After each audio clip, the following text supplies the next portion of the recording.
Hello, तुमच्या सर्वांचं स्वागत आहे आजच्या आपल्या नवीन ब्लॉगमध्ये. तर आज आम्हाला सोडायची होती नदीची फडी आणि अचानकपणे सर्व डिसाईड झाल्यामुळे सर्वांचीच लगबग चालू होती. पप्पांनी पटकन परडी बांधून घेतली आणि मम्मीनं परडीसाठी लागणारं सर्व साहित्य आणि आहेर बाजूला काढून ठेवला आणि कणकेचा दिवाही बनवला. नैवेद्यासाठी लागणारं दही भात पापड तर ऑलरेडी झालं होतं, पण फक्त पुरणपोळी आणि कटाची आमटी बनवायचं बाकी होतं.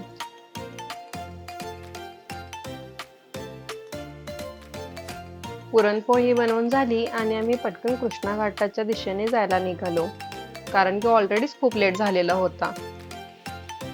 खाली नदीवर पोहोचल्यावर मम्मीनं नदीची विधीपूर्वक पूजा करून घेतली आणि तोपर्यंत ते पप्पांनी परडीवरती सर्व साहित्य व्यवस्थितपणे मांडून घेतलं होतं आणि आहेरी बाजूला काढून घेतला होता.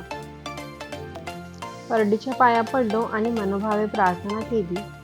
ही परडी मुख्यत्वे घरामध्ये सुख समृद्धी, पिकाची भरभराट आणि कुटुंबाच्या कल्याणासाठी केली जाते. परडी आता नदीमध्ये सोडून दिली आणि त्यानंतर आम्ही वरती आलो.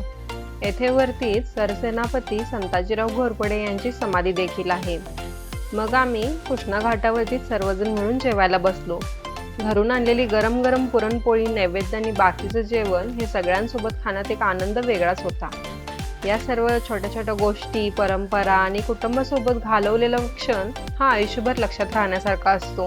पुरणपोळी आणि कटाची आमटी तर मला खायला खूप आवडते. जेवण झालं आणि आता आम्ही घरी जायला निघालो.